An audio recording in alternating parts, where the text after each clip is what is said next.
하루에도 수백 개씩 쏟아지는 경제 뉴스들. 복잡하고 재미없고 깊이가 없어서 실망하셨습니까? 복잡한 건 쉽게, 쉬운 건 재밌게, 재밌는 건 깊게 전해드립니다. 언더스탠딩. 유튜브에서 언더스탠딩을 검색하세요. 들어왔습니다. 네. 잠깐 아까 전에 광고도 좀 보고 하느라고. 최상욱 작가님. 최상욱 작가님 소개하겠습니다. 어서 오세요. 네, 안녕하세요. 안녕하세요. 최상욱입니다. 이거 뭐예요? 네. 이거 오늘 뭐 미국 다녀오셨습니까 이거? 그럴 리가 그냥 B급 감성으로 오늘 한번 해보려고. 자, 네. 오늘 첫 번째 질문. 네. 둔촌주공 사태 어떻게 풀어야 될 거라고 보십니까? 아, 그게 원인이 지금 뭐고 거의 어떻게 해야 뭐 됩니까? 분양가 상한제가 매우 완화가 되면은 네. 거의 뭐 기적처럼 정상화가 되겠죠. 아 정말요? 왜요? 분양가 상한제 완화되면 이게 왜 정상화돼요? 아, 근데 현재의 분양가 상한제 완화는 좀 건축비 인상 수준을 얘기하는 것 같아서. 예. 네, 그래서 건축비가 올라간 건 그냥 받아들여야 될 변수기 때문에 그거는 당연히 올라가는 건데요. 지금 둔주 사태는 애초부터 고분양가 심사 기준이 조금 꼬이면서 주변 시세로 분양해라 이렇게 해버리니까 동네가 다 똑같은 동네가 아니잖아요. 그렇죠. 같은 강남 안에서도 그 압구정부터 개포동까지 쫙 있는데 예. 그 동네 시세가 다 있는데 압구정 분양하는데 너네 개포동 시세로 해라 이러면은 압구정 사람들이 피곤하겠죠. 비슷하게 강동구도 동네마다 부동산 시세 차이가 있었었는데 그거를 고덕동 일대로 하라고 하니까 둔촌에서는 우리 그 동네 가격 아닌데 약간 이렇게 같은 나왔던 강동구지만 거고. 네, 행정구역이랑 그 생활권역은 다른데 네, 그 느낌 다르죠. 생활권역 베이스로 시세가 자연스럽게 형성이 되는 건데 저희가 뭐 도로 하나 지났다고 다른 생활권역이 아니지 않습니까? 그 건너갈 수 있는 길은. 근데 그렇게 하다 보니까 거기서부터 뭔가 첫 단추가 좀 꼬이기 시작해가지고 그러니까 분양가를 통제한 게 문제다. 갑자기요? 아니, 원인은 한 개가 아니라는 겁니다. 아 진짜 몰라가지고. 아 정말 이러시면 안 돼요. 몰아가기. 아니 그런데 네. 분양가가 좀 올라가면 네. 조합원들의 수익은 좀 높아지겠죠? 네. 근데 그러면 이 문제가 풀리나요? 그러면 많은 부분에서 풀리죠. 결국 돈 문제니까 그냥 조합원이 네. 양보한다. 결국 조합도 기업인데 예. 기업의 매출은 분양 가격 곱하기 분양 물량이어서 예. 네. 분양 물량은 확정이고 음. 분양 가격만이 분양 매출의 유일한 변수인데 그렇죠. 지금 현재 원가가 올라가죠. 원가는 두 가지로 올라가는데 건축비도 올라가고 그리고 간접비라고 할 수 있는 이 재건축 관련 부대 비용이 다 올라가고 있잖아요. 네. 예. 그러니까 비용이 올라가고 있는 거를 어떻게 만회할 수가 있는 거예요. 매출이 늘어야 되거든요. 그럼 여기서 매출이 느는 방법은 분양 가격 상승밖에 없는 건데 예. 근데 이 단지 하나만 분양 가격을 완화해 준다는 거는 매우 논란이 많을 이슈이기 때문에 예. 결국은 시스템으로 풀어야 되는 건데 아 근데 그런데 안타깝지만 현재까지 나오는 레벨의 분양가 완화는 그냥 건축비 올라가니까 그거 좀 그러니까 공약에 있었던 내용도 그런 얼마 내용이었다는 못 거지 올리더라고요. 맞아요, 많이 예, 못 얼마 올려요. 못 올려요. 그러니까 택지 감정 가격이 대폭 올라가야지 분양 가격이 큰 폭으로 올라갈 네. 수가 있는 건데 네, 그런 부분에서 조금 내일 발표죠? 네 내일 발표를 할 거를 그냥 그 정도로 그러니까 저희가 발표 전에 어느 정도 가이드라인이 있지 않습니까? 예. 그리고 내일 발표할 내용이 분양 가격 규제 완화만 있는 게 아니라 뭐 어마어마하게 임대차 3법. 네, 네. 임대차 오늘도 막 임대차 보호법에 대해서 또 한마디 하셨고 등등 내일 발표할 게 조금 많이 있는데 예. 그래서 근데 그런 내용 중에서 혁신적인 분양 가격 상한제 완화에 대한 그런 내용이 조금 없어서 현재까지는 조금 둔촌주공 조합원들은 아쉬워할 것 같습니다. 많이 안 올라가니까 네. 분양가 상한제 완화 포기. 그러니까 분양가 상한제 완화가 아니고 현실화라는 겁니다. 그러니까 시장은 완화 또는 해제를 바라는데 예. 그냥 원가 올라갔으니까 현실화 시켜줄게. 네. 그리고 그 정도. 예, 이주비 관련해서 아니면 뭐 명도 관련 비용 등등 여러 가지 비용 드는데 그거 원가에 포함이 안 되더라. 그러니까 그것도 좀 넣어줄게. 약간 이런 정도니까 그 정도는 성이 안 차지 않을까요? 그래서 더 조금 더 이런 갈등 관계가 좀 더 지속화되지 않을까 이렇게 생각하고 있습니다. 참 고민이에요. 그러니까 갑자기 왜 분양 둔촌주공을 물어보세요? 오늘 둔촌주공이요. 아 예. 그 부동산 스터디라고 하는 부동산 카페의 검색어 넘버 1입니다. 네. 북카페요. 네. 네. 붓카페. 네. 오. 강영훈님이 방장하고 있는. 네네네. 그럴 만한 이슈죠. 그러니까 그거를 분양을 기다리는 사람도 많았고 저희도 다뤘고 그게 일반 분양가 9억 넘냐 마냐로 특별 네. 분양이 들어가냐 안 들어가냐 네. 그 이슈가 네. 있으니까 제 주변에도 얼마 전에 그 저한테 요새 사회 초년생들 중에서 특별 공급 좀 기다리는 사람들이 있는데 예. 그거 9억 넘냐 마냐라 가지고 또 특보공이 있고 없고 하니까 그런 부분. 참고로 청약은 8월에 개편이 될 것 같거든요. 예. 일단 내일 나오는 여러 가지 새 정부 첫 번째 부동산 대책이라고 할까요? 어쨌든 부동산 관련 대책은 추경호 경제부총리가 지난주에 회의를 한번 했고 예. 회의하면서 부동산 외부 전문가들 의견도 다 한번 들었거든요. 그래서 그분들이 뭐라고 얘기를 하셨는지도 이제 여러 뉴스들을 통해서 기사화가 됐고 추경호 경제부총리 발언도 기사화가 많이 됐습니다. 예. 전체적으로 임대차 시장, 임대차 보호법 뭐 폐지가 뭐 적절하지만 지금 이미 시장이 좀 다 소화를 했고 그리고 지금 폐지하면 혼란이 더 가속화되니까 유지하겠다 이러면서 임대차 예. 보호법에 대신 상생 임대인 제도를 뭐 도입하겠다. 예. 민주당에서는 착한 임대인, 국힘에서는 상생 임대인이 결국 같은 사람입니다. 예. 그래서 그게 지난 정부터 얘기했던 임대사업자예요. 그래요? 그렇죠. 그건 잘 모르겠는데. 네. 그럴 수도 있습니다. 그럴 수도 있고. 그럴 수도 있는데, 근데 현행 임대차 보호법의 상생 임대인은 그냥 강행 규정이 없는데도 예. 임차료 5%만 올려주는 사람을 착하다 이렇게 해가지고 너한테는 뭐 보유세 깎아줄게. 이런저런 네, 혜택을 이런 주겠다. 컨셉으로 등장을 한 거고 예. 민주당에서도 똑같은 이런 내용을 얘기하고 있기 때문에 네. 이런 상생 임대인 제도는 거의 그냥 입법화가 되지 않을까 개인적으로 그렇게 양쪽이 생각을 내용이 하고 비슷하니까. 근데 기존 임대사업자는 8년 동안 5% 이하로 올리도록 했는데 네. 그들은 안 착하고 그런 의무가 없는 분들 중에 해주는 사람은 착하면 네. 임대사업자 폐지의 포기 반납하고 그래서 착하게 하면 똑같잖아요. 그 사탕의 개수가 다르죠. 음. 예, 주택임대사업자 등록한 사람은 사탕 10개 주고 그렇지. 여기는 한 3개 주는 겁니다. 내일 발표되면 네. 그것도 좀 여쭤볼게요. 언제요? 내일 발표되면. 2주에 한 번 출연하는 언더스탠딩 멤버인데 에이, 자주 내일도 나와. 나와요? 그건 나와주세요. 아니고. 네. 아무튼, 어쨌든 예. 내일 나올 그 대책을 조금 기다리고 있는 사람들이 매우 많아 보인다. 네, 이런 내용, 이런 게 한 꼭지가 있습니다. 대단하진 않을 거는 같던데 알겠습니다. 네. 네, 그리고 그러니까 아까 제가 청약 얘기하면서 분양가 상한제 관련 분양가 상한제는 내일 좀 실리겠지만 예. 청약제도 개편하고 주택공급 250만 채 관련한 이슈는 8월달에 발표가 될 것 같고요. 예. 예, 그 원 장관께서 취임 100일 안에 내겠다고 하셨고 8월이 100일이니까 딱 맞춰서 낼 거로 생각하고 있습니다. 그래서 8월. 네. 네. 이 참 센 거를 그러니까 아주 파격적인 걸 내면 집값이 자극될 거고 파격적인 걸 안 내면 이게 뭐야? 이런 아니 거 기다린다고요. 분명히. 그러니까 더 좋은 거 나오겠지. 기다리자. 그러다 보면 지지부진하고 진도 안 나가고 그러면 공급 안 되고 그러면 또 집값 오르고 파격적이어도 오르고 안 파격적이어도 오르고 이게 제일 고민일 거예요. 그래서 일단 공약은 완전 파격적이죠.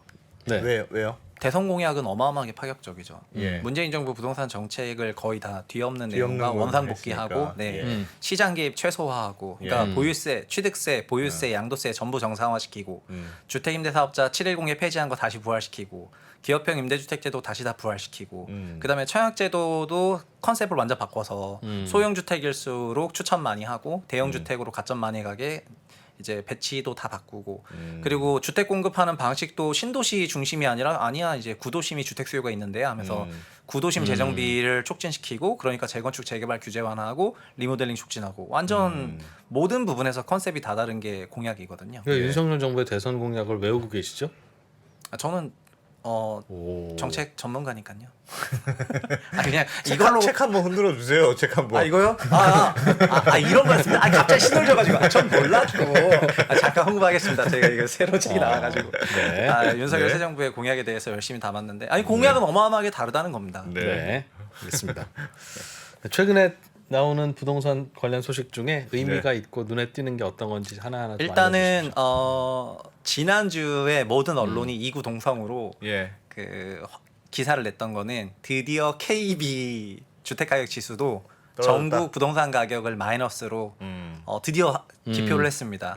이게 34개월 만에 마이너스를 기표한 거고 2019년 이후에 처음으로 기표했죠. 예. 근데 부동산원 통계는 올해 2월부터 전국이 마이너스라고 그 통계를 발표하고 있었는데 네. KB는 내리 상승이었거든요. 그랬는데 그 KB조차도 이제 마이너스를 찍으니까 예. 양대 메이저 지표가 다 마이너스라고 사실상 그 말을 하게 되는 거랑 마찬가지여가지고 예. 언론들이 이제 그 다음부터는 주택시장 하락세, 뭐 수요가 다 죽었다 등등 이런 내용들이 거의 뭐 도배가 됐습니다. 도배가 예. 됐고 뭐 그런 맥락에서 그 기억하실지 모르겠는데 2020년에 주택시장이 초강세였는데요. 예. 상반기가 아니라 하반기에 특히 임대차 보호법 개정하면서 엄청나게 강세로 갔는데 그때 부동산원이 시세를 제대로 잘 반영하지 못했고 그 이전에도 그렇고 그래서 부동산원 데이터는 왜 이렇게 시장이랑 좀 동떨어지게 발표를 하냐. KB는 되게 예민하게 발표를 하는데 그래서 그 당시에 부동산원이 주간 평균으로 한 9천 건 정도의 표본을 조사하고 있었고 예. KB는 거의 3만 건 조사하고 있었거든요. 그러니까 3분의 1밖에 안 되는 거잖아요. 그러니까 다 민간 전문가 전부가 KB 시세를 봤어요. 예. 네, KB 시세를 봤는데 부동산원이 참 역시 위기에 강한 기관인 게 욕을 한참 먹으니까 우리한테 돈과 사람을 더 주라 이렇게 얘기해가지고 네. 역시 사회생활은 그렇게 해야 돼요. 그렇게 해야 되는데 그러고 나서 그래 그럼 줄게 이렇게 해가지고 국토부의 지원을 받아서 예. 지금 샘플링이 27,000개까지 확 늘어가지고 이제 KB랑 거의 동수로 트래킹을 하거든요. 예. 그래서 결과도 비슷해졌어요, 그럼? 그렇죠. 그 이후에는 부동산원 데이터를 더 신뢰감 있게 조금 인용을 하게 되긴 했습니다. 더 늘렸기 때문에. KB 거랑 움직임도 비슷해졌어요? 비슷한데 조금 그 올해 그러니까 전체적인 방향성은 똑같지만 예. 이게 좀 머리 아픈 게 그 샘플링이 27,000개 단지가 어딘지 서로 안 밝히고 있어가지고 아. 너 마레프 들어갔어 안 들어갔어 약간 이런 거거든요. 네. 네. 그래서 서로 그 패를 까면은 그 패를 깐 아파트의 실거래에 영향을 미칠 거라 생각해서 미공개를 하고 있는데 예. 네 어쨌든 표본 수는 비슷했고 그리고 대신에 조사 방식이 약간 다르지만 어쨌든 그 알겠습니다. 모수를 따라가니까 이제는 얼추 현실성이 얼추 있어졌는데 비슷해졌다. 네 맞습니다. 현실성이 있어졌고 특히 그 부동산원 데이터가 욕을 많이 먹었던 이유는 부동산원 데이터를 가지고 주택 정책을 썼는데 예. 너네가 시장을 이렇게 잘 읽지 못하면은 대체 뭐 어떻게 하라는 거냐 막 이러면서 이제 더 욕을 먹어가지고 그럼 돈을 주세요 이러면서 해결이 된 거거든요. 그래서 그 얘기를 잠깐 드리고 싶습니다. 알겠습니다. 예, 여튼 그 양대 지표 모두 네. 주택 가격 하락 전환했다. 이렇게 말씀을 드리고 싶고요. 분위기가 분위기요? 금리 때문에 그렇습니까? 네 오늘도 여러 뉴스가 나왔는데 지금 네. 분위기는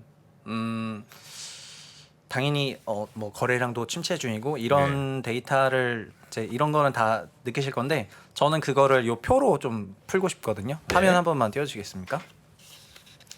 이게 가계대출 관련 표인데요. 네. 화면 보시면은 가계 대출. 네, 가계대출이요. 월간 가계대출을 은행과 비금융 합쳐가지고 맨 아래쪽에 있는 줄이 전 금융권 합계 금액이거든요. 예. 1월에서 5월까지 지금 데이터가 나와 있는데 20년에는 전 금융권 27.7조 원이 늘었고요. 5월까지. 21년에는 와 53.3조 원 늘었거든요. 21년에는 월에 10조씩 그렇구나. 빌렸다고 생각하시면 됩니다. 네. 근데 22년은 보시면 마이너스 1.5조 원. 예. 네. 그래서 대출이 도무지 안 나가고 있다는 거네요. 대출을 그죠? 갚고 있죠. 네, 예. 지금 마이너스 그러니까 상환하고 있습니다. 아예 빌리는 걸 안 빌려 버려 가지고 5월까지는. 그 그러니까 말은 거래가 없다는 말이기도 하겠어요, 그죠? 그것- 팔아야 사고 사야 팔지만 네. 사는 사람 자체가 굉장히 드물어졌다. 네. 사야 대출을 받죠. 사야 대출을 받죠. 근데 지금 이거는 파는 게 그러니까는 이게 은행 대출도 지금 마이너스 찍히잖아요. 5월 누적으로. 예. 그러니까 어떤 거냐면은 말 그대로 그냥 빚을 갚고 있는 상황이거든요. 예. 근데 대출이라는 게 약간 어떻게 보면은 자산 시장을 비추는 거울이기도 해요. 예. 막 올라갈 것 같으면 대출 받아서 사고 네, 빠질 것 같으면 안 사고 이러잖아요. 저희가 재작년 생각해 보시면은 부동산 올라갈 것 같고 코인 주식 올라갈 것 같으니까 막 네, 빌리는 대출 거죠. 최대한 땡겨가지고 예. 특히 21년에 늘어난 거를 보면은 막 그런 열망이 숫자로 여기 놓여 있는데 예. 근데 그런 맥락에서 봤을 때 지금 우리나라 자산 시장 우리나라 가계가 월간 10조씩 빌리던 그런 어마어마한 집단이 이제는 월에 아예 빚을 갚고 있으면서 예. 자산 시장을 굉장히 네거티브하게 보고 있어서 그러니까는 뭐 대출이 좀 더 풀리든 뭐 어떻게 하든 지금은 시장 뷰 전체적으로 보수적이기 때문에 뭐 거래가 활성화되기도 어렵고 예. 그다음에 이런 심리가 반영되고 있으니까 매매 거래 시장이 굉장히 침체 중에 있다 이렇게 요약할 수가 있을 것 같습니다. 저거는 대출을 잘 안 해준 것도 있었잖아요. 대출을 안 해준 영향도 플러스. 그때 그게 작년부터 예. 그 DSR 작년 4월, 10월에 그 두 번 발표해가지고 가계 대출 좀 관리하겠다 느껴가지고 예. 21년이 너무 늘어나서 그래서 저희가 작년 기준으로 GDP 한 배를 터치하니까 예. 가계 신용 총계가 그 GDP 한 배를 터치하니까 그때부터는 가계 대출 조금 규제하겠다고 해서 그 효과도 있긴 있지만 그거 있다고 한 거 대비해서는 그냥 그래도, 네, 시장에 대한 뷰가 꺾였으니까 대출이 좀 감소하고 있다는 말씀을 드리고 싶고요. 예. 그런 맥락에서 내일 나올 대출 정책 중에 하나가 예.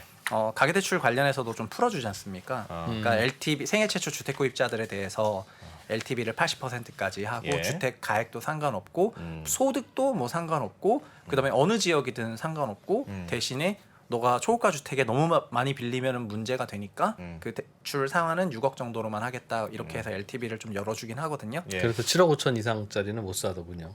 아니 그 이상은 살 수 있지만 내 돈으로 80%는 안 되는 거죠. 내 돈으로 사야 네. 돼. 네네. 맞습니다. 네. 네. 근데 그 돈 있었으면 이미 뭐 샀겠죠. 그렇지. 지금까지 정책 그렇지. 기다리지 않았을 거고 예. 대선 공약에서 80%까지 생애 최초는 해준다 하니까 그럼 좀 대출 좀 나오려나 하는데 뭐 근데 7억 5천까지는 대선 공약에 네. 생애 최초 LTV 80% 내용은 들어 있었는데 예. 생애 최초가 아니어도 모든 주택 모든 경우에 LTV 70%까지가 포함되어 있습니다. 그러니까는 생초 주택자만 10% 포인트 좀 더 주는 거고 네. 나머지는 그냥 다 70%까지 열어줄게. 이게 대선 공약입니다. 근데 이 중에 생초만 좀 나온 것도 약간 의아하다 이런 생각이 들긴 드는데요. 예. 근데 공교롭게도 오늘 직방에서도 어떤 뉴스랑 데이터를 발표했는데 예. 생애 최초로 주택 구입하는 사람 비중이 올해가 최저다.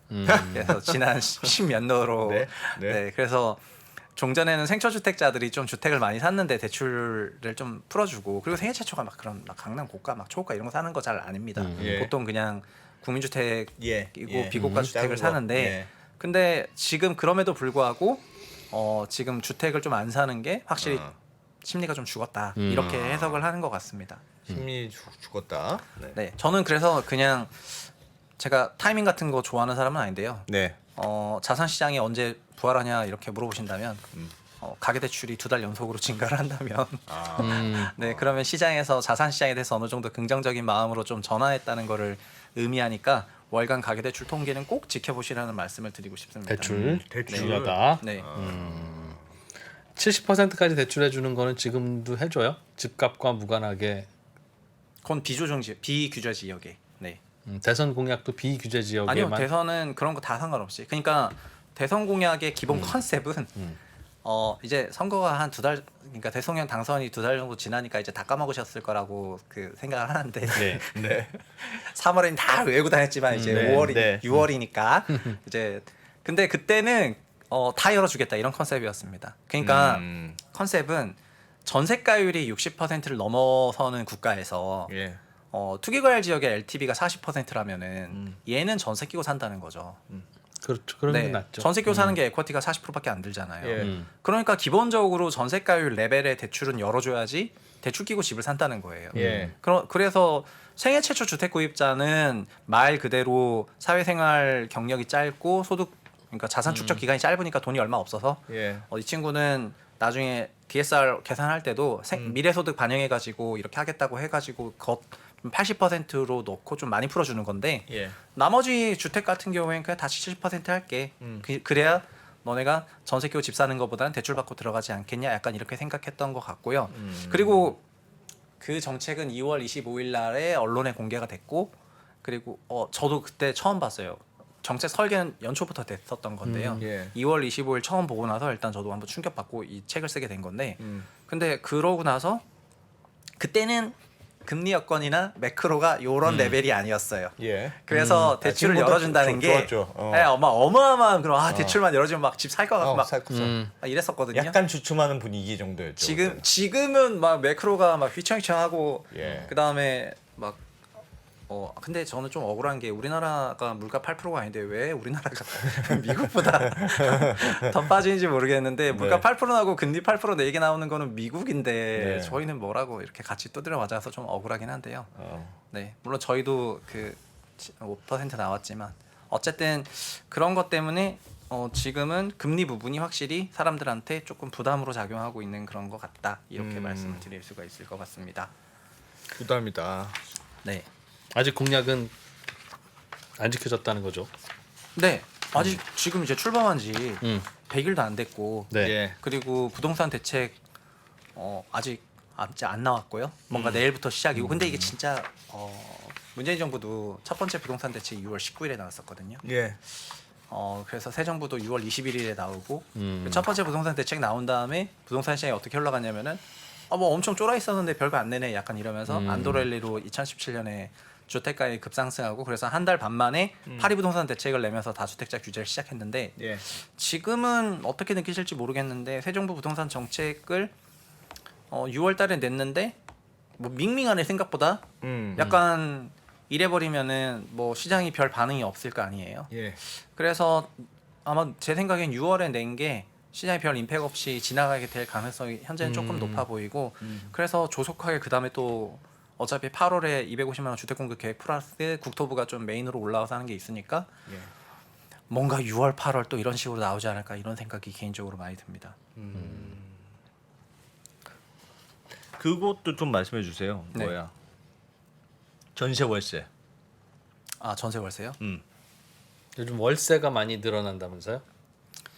네, 그거는 저희 언더스탠딩에서 한 달 전 정도에 다뤘던 주제이긴 한데 그때 그 말씀하셨죠. 전세 대란 별로 없을 거다. 제가 그러고 욕을 많이 먹었는데 5월 초에 전세 대란이 없을 것 같다. 네. 이런 얘기를 하고 나서 지금 현실을 모르는구만 이 양반. 거의 뭐 하면서. 십자포화를 받아가지고 네, 간만에 2020년 냄새가 조금 났습니다. 그래서 네. 네. 네. 아니 그런데 어. 지금은 어떻게 생각하시는지 모르겠는데 이제 6월 중순 정도 됐는데도 전세 대란 느낌은 조금 없잖아요. 예. 네, 그리고 부동산원 데이터든 다른 데이터든 전세 가격도 마이너스거든요. 그리고 이 말씀을 드리고 싶은 게 그때 제 전세 대란 없다고 했던 논리는 뭐였냐면은 네. 이미 전체 임대차 계약을 체결할 때 신고하는 게 절반이고 미신고하는 게 절반인데 네. 미신고는 월세 비중이 더 높고요. 신고하는 임대차 계약 중에서 80%는 다 신규 계약이고 예. 20%만 갱신 계약이어가지고 그 갱신하시는 사람들은 5% 이내로 상승을 하고 신규는 시세로 상승을 그러니까 시세를 반영을 하니까 예. 이미 2년 전부터 계속해서 시세 가격이 찍혀 왔었던 건데 네. 그러니까 2020년 하반기 때 대란이 한번 왔었던 거고요. 그 80%가 시세가 너무 올라버리면서 그 얘기를 하면서 그래서 올 하반기가 되더라도 그냥 20%가 좀 시세로 올라가면서 그 상승률은 크겠지만 그런 케이스들은 있겠으나. 네, 80%인 사람들은 비슷한 가격에 할 거니까 일부 세대가 올라가긴 하겠지만 전체적으로 가격이 그렇게 급상승할 가능성이 없다 이 얘기를 한 거잖아요. 예. 그래서 지금도 그 말씀을 드리고 있는데 여기 또 추가로 생긴 변수가 네. 금리가 올라가게 되면서 예. 전세 대출 저도 지금 오면서 전세 대출 금리 좀 알아봤거든요. 네. 근데 전세 대출 금리도 이제는 4% 중반대가 나와요. 예. 그런데 우리나라의 전통적인 그 희한한 시장 월세 전월세 그 전환 비율이 있어요. 네, 네. 1억당 뭐 월에 35만 원. 예. 1억당 월 30만 원. 이것도 1억당 월 30이었다가 금리 올라가면서 월 35 정도로 올라왔는데 예. 35만 원 12개월 곱하면은 420만 원 나오잖아요. 예. 그러니까 4.2% 나오는데 이 4.2%가 지금 전세 대출 금리보다 낮아요. 그래서 그냥 전세 4억 살다가 전세 6억으로 올려줘야 되는 케이스에서 그런 신규 계약도 일부는 그냥 4억에서 6억으로 원래 올려주는 게 나은데 예. 이제는 그냥 4억에서 그럼 4억에 월 70으로 2억 올라가는 부분만큼 월 70으로 하시죠 하고 월세로 전환하는 이런 준전세 준전세 비중이 늘어나게 되면서 더더욱 더 전세 대란이 없을 것 같아요. 그러니까 원래부터 전세 가격이 월세로 더 많이 돌아서니까. 네, 원래부터 전세 가격이 작년 4Q 정점 찍고 올해 상반기는 좀 하향 안정화 추세였는데 예. 네, 올해 하반기가 되면은 갱신 계약 중에서 올라가는 게 있으니까 지표는 좀 괜찮지만 일부는 되게 데이터가 아래에서 위로 막 찍고 이런 좀 불안한 요인들이 없지 않은데 네. 지금은 그렇게 전환해야 되는 국면에서 월세로 전환하는 게 좀 더 싸다고 소비자들이 느끼기 때문에 왜 임차인들이 월세 전환율은 네. 전월세 전환율은 시중 금리도 못 따라갈까요? 그거는 그냥 사회적인 약속이어가지고 관행이어서 따라갈 거로 생각을 하는데 예. 금리만큼 이렇게 막 기계적으로 가진 않을 거라고 생각을 합니다. 그러니까 그게 어느 정도 30만 원, 35만 원 이렇게 좀 표준화가 돼 있지 않습니까? 예, 그러니까 마디 예. 단가가 돼 있는데 36.5만 원, 38.2만 원 이렇게 계산 안 하거든요. 안 하고. 1억에 요즘 35만 원이요? 네, 5단위로 끊으니까 그게 예. 어쩔 때는 그냥 시중 전세 대출보다 훨씬 더 높은 레벨에서 부담이었다가 예. 지금은 금리 이렇게 올라가는 것만큼 그 약속이 안 바뀌어가지고 예. 1억이 얼마 아니에요 하는 이런 그 컨센서스가 예. 덜 바뀌어서 지금은 아직 그게 유리해가지고 그래서 월세 전환율이 높아지고 있다니까. 월세로 바뀌는 애들이 많아지고 있다. 전세 대신에. 네, 그러니까 정확히 말하면 그 월세도 종류가 많잖아요. 예. 순전세, 예. 순전세는 정말 진짜 다 보증금인 경우랑 준전세, 월세 약간 있고. 예, 그게 240개월 이상의 그 월세와 예. 월세 부분이 포함돼야 돼요. 보증금이 240개월을 초과해야 돼요. 음. 그리고 준월세는 24개월을 넘어가야지 돼요.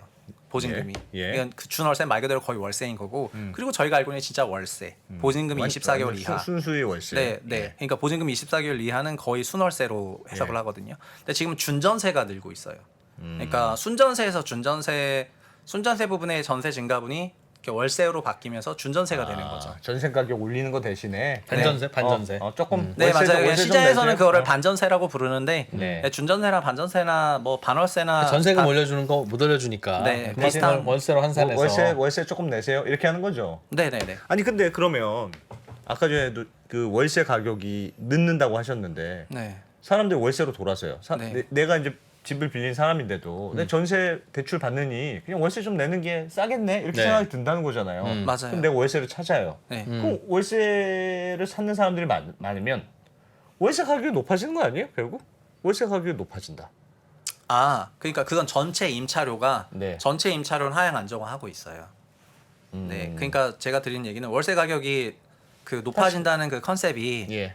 그 월세가 1억당 35만 원에서 40만 원, 45만 원 가면 이렇게 높아지는 거 하고 예. 두 번째는 임차료 레벨이 소위 전세 4억 레벨에서 전세 6억 레벨로 가는 이런 경우가 있을 텐데 네. 근데 임차료 레벨은 지금 작년 4Q가 정점이에요. 작년 4Q가 정점이고 임차료 레벨은 조금 내려오고 있고 그러니까 전세든 월세든 그래서 제가 전세대란 좀 없을 것 같다는 말씀을 드렸던 거고요. 근데 그 이제는 그 안에서도 봤을 때 그냥 원래 전세로 갔었을 집이 이제는 그냥 월세로 선택하는 집이 좀 더 많아가지고 네 그런 말씀을 드린 겁니다. 그러면 전세 구하기는 어렵고 월세를 이제 구해야 되는 겁니까? 사람들이 이제 월세를 원합니다. 그러니까 전세를 목돈을 거기 박아놓는 것보다는 네. 그냥 조금 월세를 내면서라도 거기 살고 그리고 그 자금이 어쨌든 월세를 살게 되면 그 자금이 잠깐 떠 있잖아요. 예. 그래서 그냥 다음 어떤 기회를 잡는 것도 그게 유리하다고 생각을 하는 것 같고 일종의 내가 분할로 결제하는 느낌이다. 네, 네. 그러니까 전세를 살면서 전세 대출 받아가지고 이렇게 하는 걸 수도 하는 것보다는 그냥 월세 네. 살면서 어쨌든 목돈을 한번 돌려볼까 이렇게 생각을 조금 하는 것 같습니다. 야. 8월 그러니까 2년 전 8월 달에 네, 2년 전 8월 달이면 그때가 2+2를 할까 그냥 나가면서 많이 올려줄까를 네, 결정하던 시기였고 그때 2+2를 선택한 분들은 이번에 많이 올려주셔야 되겠죠. 네. 그런데 그래서 8월 달에 대란 날 거라고 하는 건데 2년 전에 8월 달에 그냥 시세대로 올려주신 분들이 꽤 생각보다 많다는 뜻입니까? 그러니까 그해 여름에 그렇게 임차료가 지표상으로도 상승하고 실제 실거래도 상승해가지고 그러니까 지금 임대차 대란 때문에 그러니까 저희가 군대에서 배운 거는 줄을 잘 서야 된다는 건데 확실히 그러니까 2020년 하반기 때 임대차 시장 그 홀돈한 시장에서 임차료 다 올려서 낸 사람들은 네. 어쨌든 미리 높은 임차료를 냈다는 거죠, 그때 그때? 이미 다 내면서 임대 대란을 온몸으로 맞은 사람들이고 네. 올해 하반기에 갱신 계약해서 임차료가 올라가시는 분들은 네. 지난 2년 동안 그래도 안정적으로 상대적으로 뭐 안정적인 그렇긴 임차료에 하죠. 거주를 예. 하셨는데 올해 하반기에 좀 맞으셔야 되는 거잖아요. 네. 근데 이제 정부가 어느 정도 이게 교통정리가 되고 좀 분석도 되고 공부도 되니까 이제 올해 임차료가 문제가 생기면 안 되니까 그러니까 임대차 물건이 끊기면 안 되잖아요. 그래서 이제는 분양가 상한제 주택도 원래 의무 거주 기간이 있거든요. 그것도 완화해주겠다고 하는 얘기가 뭐냐면은 분상제 주택에 당첨된 사람이 준공되면 거의 무조건 거주를 해야 되는데 예. 그러면 전세가 안 나오니까 그러면 집주인 의무 임대 기간, 의무 거주 기간을 없애거나 엄청 대폭 완화해 줄 테니까 그거 전세로 돌리고 싶으면 전세로 돌리시오 약간 이런 얘기거든요. 이렇게까지 하면서 그 임대차 시장의 불안을 잡기 위해 가지고 지금 노력을 많이 하고 있어서 이분들은 상대적으로는 충격이 덜하겠다는 네, 거죠? 충격이 덜하고 또 준비된 정부로부터 혜택도 좀 받지 않을까 이런 생각을 하고 있어서 네, 군대에서 줄 잘 쓰였는지 모르겠는데 아니 지금 제가 무슨 자료를 하나 네. 보니까 5월 달 들어서 월세 거래 비중이 57.8%. 네, 화면 보시면은요. 네, 화면 한번 네, 보시겠습니까? 예. 이거는 그 대법원 등기 정보광장 데이터인데 5월부터 월세 거래 비중이 확실히 늘었다고 보실 수가 있는데 네. 근데 이게 전체 임대차 데이터를 가지고 한 게 아니라 그냥 등기 정보를 가지고 네. 한 거기 때문에 네. 그치만 이걸 보더라도 월세 비중이 5월부터 확실히 좀 체감적으로 늘었고 이 시기가 저희가 금리가 많이 올라가면서 하는 그런 시기이기도 해서 그런 변화가 조금 나타나는 것 같습니다. 역전세난 뭐 이런 게 일어날 수도 있어요? 역전세난은 너무 센 건가?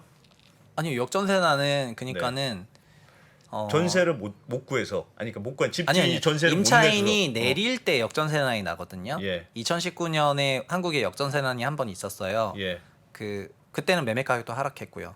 그때 다 아시겠지만 헬리오시티 입주하고 송파구에 헬리오시티가 전세 가격 4억으로 이제 34평 기준으로 막 네. 어마어마하게 공급되고 예. 그리고 2015, 16년에 52만 분양, 46만 분양이니까 입주가 2018, 2019에 터져가지고 경기도 전체 입주 물량이 폭발하니까 예.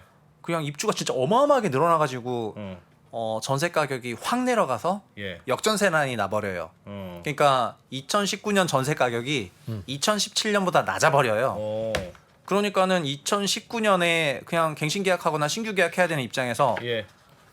전세금을 돌려줘야 돼가지고 전세 집주인이 돌려줬는데 예. 네, 한 3억에 전세 받아서 전세였는데 돌려줘야지 네, 했는데. 3억 전세였는데 17년에 3억이었는데 그렇죠. 2019년에 하니까 2억 5천이래요. 예. 그래서 신규로 바꿔도 다 돌려주라고 하니까 그때 임대인이 현금흐름 문제가 발생해가지고 주택 가격의 문제가 아니라 현금흐름 문제가 있으니까 그때 주택 매매 시장도 휘청 한번 했었거든요. 예. 근데 역전세난이 그래서 기본적으로 전세 가격, 그러니까 임차료가 예. 2년 전 대비해서 하락을 해야 되는데요. 근데 현 추세대로라면은 예. 21년 임차료가 정점이었잖아요. 예. 그죠? 그럼 23년에 어떻게 돼요? 23년 임차료가 21년보다 낮을 가능성이 조금 높아지는 것 같아요. 지금도 이미 21년 임차료보다 낮은 레벨이니까. 예. 네, 그래서 저희가 이 스파이크가 매우 심했었지 않습니까? 예. 임차료가 사실 굉장히 안정적이었다가 2020년에 제도 개선을 하면서 네. 이만큼 진짜 다 땡겼다가 예. 네, 이렇게 쫙 그 안정화되고 있는 추세가 있는데 예. 그게 21년 정점 찍고 안정화되고 있는 그런 추세여가지고 23년에 이런 갱신 계약이나 신규 계약 때 임대인들이 전세금 돌려줘야 되는 그런 상황이 될 것 같아가지고 그냥 작은 역전세난이 조금 있지 않을까 생각하고 있습니다. 시장 전체적으로는 아니고요. 전세 통계는 한 마을에 한 시에 한 동네에 100집의 전세가 거래됐을 때 한 50집은 한 5%만 올리고 나머지 50집은 100%를 올렸다면 네. 전세값 상승률은 100% 올린 거가 반밖에 안 되니까 한 50% 정도 올랐다 이렇게 나타납니까? 즉 그 거래 비중에 따른 가중치가 반영이 됩니까? 부동산 데이터는 가중 평균 데이터여가지고 가중치를 반영하는데요. 네. 그 제가 알기로 KB 데이터는 산술 평균 데이터여가지고 그 올라간 금액을 그러니까 분모 분자 금액에서 네. 분모는 올라가기 전 전세금 총액, 분자는 올라간 총액 이런 식으로 반영을 하거든요. 그래서 KB 데이터가 좀 더 이렇게 이게 높게 나와서. 예. 네. 근데 전세는 질문할까 갑자기 좀 죄송한데 전세에 대해서는 좀 공부를 해봐야 되겠네요. 예. 전세 가격. 근데 같은 방식으로 조사를 하니까 K 부동산원이나 매매 가격을 똑같이 전세 가격에 조사할 거라고 생각을 하는데 가중치를 네, 체크는 반영을 해보겠습니다. 하겠죠? 네네. 그러니까 이미 많은 분들이 시세만큼 올려주고 살고 계세요 요즘. 그러니 8월부터 대란 느끼는 분들이 많지는 않을 겁니다. 네, 그 점도표를 찍어 그런 보면은 얘기니까요. 네, 점도표 찍어 보면은 2018년 임대차 계약 점도표하고 2020년 점도표를 보면은 매매 계약 전세 계약 찍힌 그 금액대를 보면은 고통이 그냥 확 느껴지거든요. 예. 이 여기서 확 올려가지고. 네. 그리고 일부 운 좋은 세대가 요 밑에 계속 점도표가 찍히거든요. 네. 그래가지고 그 연장 80%는 다 위에 찍혔는데 네. 20%는 여기 찍혀 있는 거예요. 그분들이 올라갈 수는 그분들이 지금 올려야 되니까 문제인 거고 요 80% 구름대는 올해 이렇게 살짝 내려오고 있어가지고 오히려. 전체적으로 봤을 때는 10가구에서 8가구는 좀 재작년 가격 대비해서 비슷한 가격이고 두 가구는 크게 올리는 가격이니까 국가교는 급등할 수도 있고. 네네. 그리고 지금 그거 막아보려고 임차 공급 늘려야 되고 싼 임차를 해결하려고 정부가 막 나서서 내일도 그렇지만 예. 임대차 관련 대책도 내고 하는 걸 보니까 네 그냥 그분들은 조금 상대적으로 운이 공급이 좋으신 거예요. 늘어야지 뭐 공급이 늘어야지. 그러니까 집값 잡는 공급은 분양만 해도 되는데 네. 전세값, 월세값 잡는 공급은 실제 집이 있어야 돼요. 네, 그러니까 물리적으로 집이 늘어야 돼요. 그러니까 어제까지 없던 집이 오늘 추가로 챙겨야지. 생겨야 그렇죠. 전월세가 안정이 되지. 네. 그게 물리적으로 집이 근데 정부가 갑자기 대책을 어떻게 생기냐? 어떻게 갑자기 만듭니까 이걸? 네, 그래서 이 정부가 임대차 시장 안정화에 진심이었기 때문에 예. 주택임대사업자제도 부활뿐만 아니라 기업형 임대주택 같은 것도 계획을 해가지고, 예. 그러니까 그 정책의 스케일이나 그림이나 그런 이런 구상이나 이런 게 굉장히 치밀하고 정교하다고 생각이 되는데 네. 지금 약간 막 그렇게 적극적으로 과연 일을 하고 있는가에 대해서 약간의 퀘스천이 있어가지고 왜요? 좀 보여줬으면 좋겠다. 시장에서 좀 기대를 하고 있는데 처음에 그 그림만큼 네, 아직 네, 속도가 네. 안 나고 있다. 네 야. 그런 느낌입니다. 집값 모를까봐 기 죽은 거죠. 집값 오를까봐. 그러니까 컨셉은 맞는데 집값 5월까지는 올릴까 봐. 선거가 있어가지고 네. 선거가 있으니까 어. 라는 어떤 그게 있었잖아요. 근데 선거도 다 끝났고 하니까 이제 드라이브를 좀 걸어야 될 때가 아닐까 이런 생각이 조금 들어서 선거 끝나니까 지금 부동산 대책 일단 나오긴 나오네.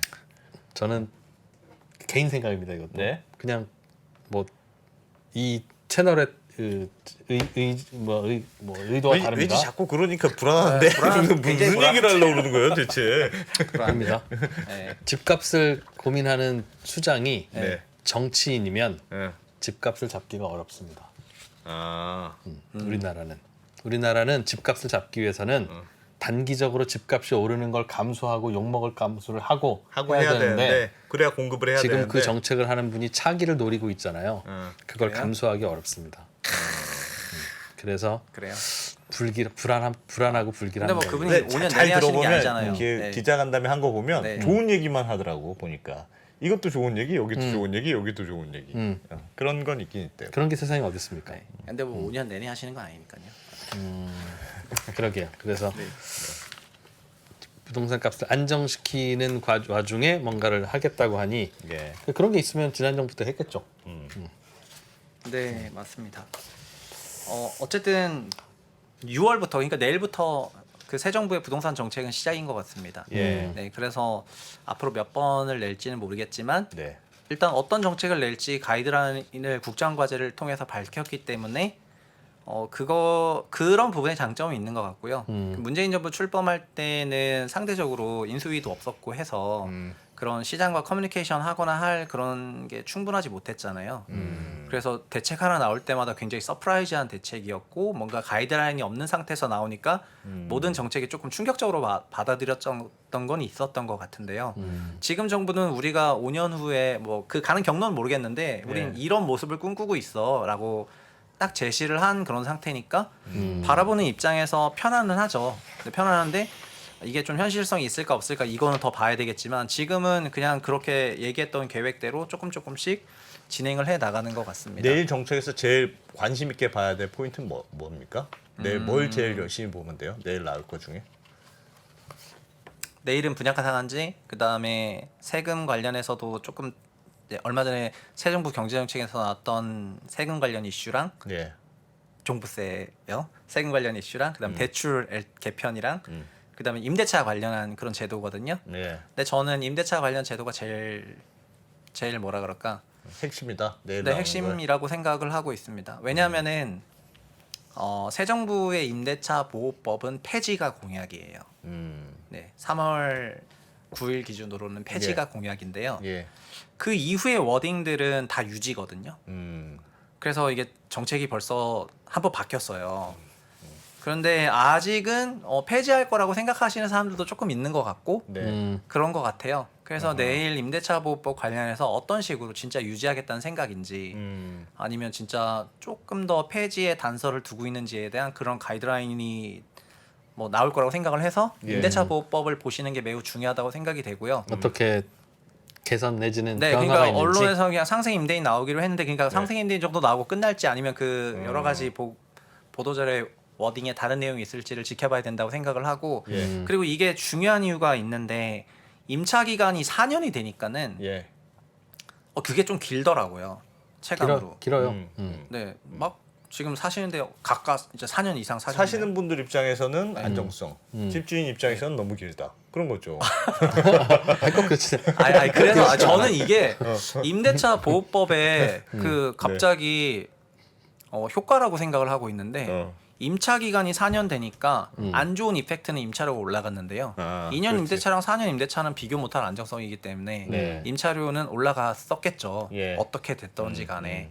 근데 그 4년씩 늘어나다 보니까 그 다음부터는 주거 안정성이 2년 대비 자가가 2년이랑 30년 비교하는 건데 네. 이제 4년이 꽤 살만한 기간이어가지고 자가주택 취득에 대한 그런 매수 수요를 죽여버리더라고요. 꽤 그런 의미 효과도 있게. 있구나. 예. 그렇지. 4년 동안에는 어쨌든 난 보장돼 있는 거니까. 네, 4년을 살 수 있으니까. 예. 그러니까는 이게 자가와 이게 그러니까는 임대차 저희가 임차료가 올라간 거에 그런 대한 효과도 있겠구나. 그런 비용만 느꼈는데요. 예. 뭔가 임대차 보호법이 주고 있는 그 전체적 이펙트가 부동산 시장 전체에 네, 주는 슬금슬금 이펙트가 오고 있네. 있다고 제가 많이 느껴가지고 제 요즘에 뭐 결혼이든 뭐든 좀 주택을 알아보는 사람들이랑 예. 얘기를 해보면은 예. 이제 4년을 거주할 수 있다는 얘기를 들으면은 그냥 4년 살아보면서 생각하겠다 이런 생각하는 사람이 되게 많아졌다고 느껴져가지고 예전에는 너 그냥 2년 살다가 또 이사 가야 되니까 그게 좀 불편하니까 지금 무리해서라도 아니면은 뭐 가용 범위 안에서 좀 매수를 하는 게 유리한 정책 생각일 수가 있어 이렇게 했는데 예.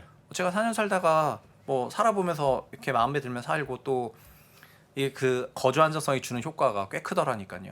그래서 임대차 보호법이 일단 임차료가 먼저 올라가가지고 안 좋은 것부터 먼저 줬는데 갑자기 시장에 좀 지켜보는 그런 관망세를 확 만들어냈던 게 아닌가 이런 생각이 많이 들어가지고 시장의 색깔이 살짝 변하는 것 같다 이런 말씀을 드리고 싶습니다. 그것도 집값을 하락 쪽으로 끌어들이는 요인이겠네요.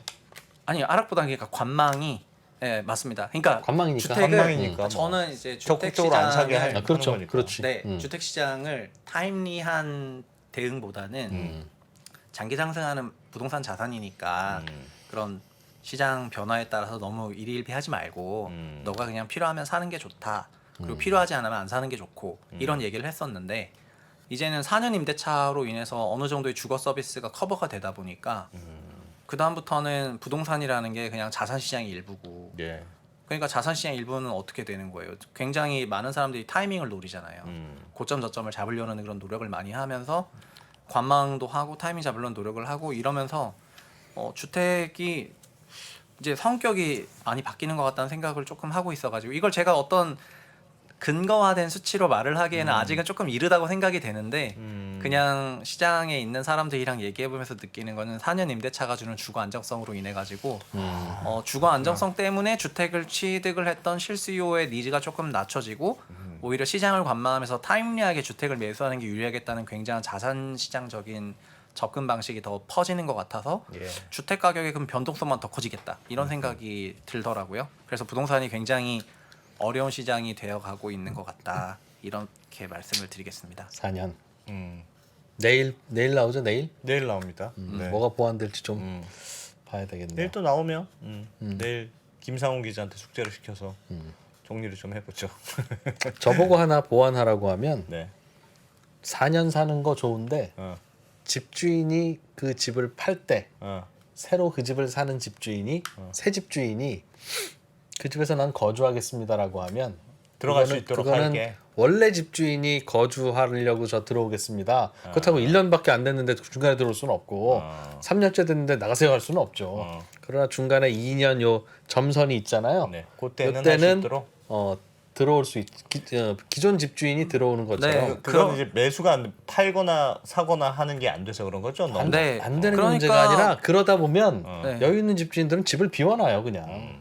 그러니까 집 공급에 신규로 문제가 생기는 것 매수한 같더라고. 그러니까 자가로 매수한 경우에는 예. 신규 자가 집주인이 그 집에 거주해서 들어와서 살 수 있게 하는 게 저도 맞다고 생각이 되는데요. 지금은 임차인의 그 임차 권익보호가 좀 많이 강화가 돼 있잖아요. 네. 그래서 종전 임대인과 맺은 계약으로 인해서 갱신권을 여전히 쓸 수 있는 경우가 많다 보니까 그래서 집을 사도 이제 좀 4년 주기로 타이밍 맞게 사야 돼가지고 집을 사는 사람들은 불편해졌죠. 다 갭 투자할 수밖에 없죠. 직접 네, 들어가서 네, 못 네. 사니까. 불편해졌죠. 네. 그리고 그러니까 그럼 못 사면 집주인은 그 집을 좀 팔아야 되겠다고 생각 들면 예.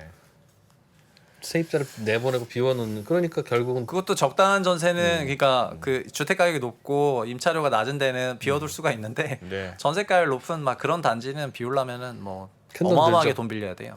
큰 돈 들죠. 네, 한참 들어가 어마어마하게 이제는 금리가 많이 올라가가지고 고가 전세를 비울라 그러면은 거의 뭐 연봉 완전 박아야지 비울 수 있을 정도여서 그러니까 그런 전환 비용이 너무 많이 들도록 시스템이 세팅된 게 좋은 시스템은 아니라고 생각합니다. 네.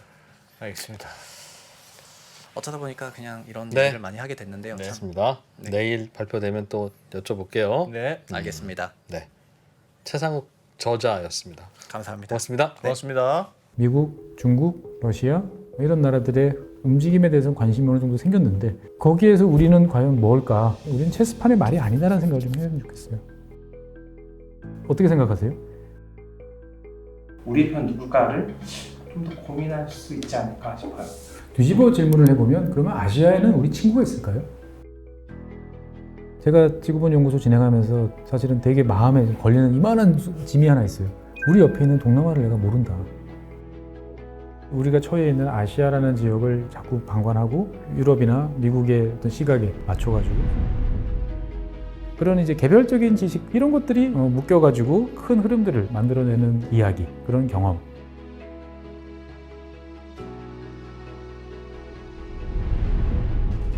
작고 잡다한 지식이라도 그것들을 절대 무시하지 말라. 나는 그건 되게 긍정적이고 그런 지식들을 연결해서 말 그대로 위즈덤이잖아요.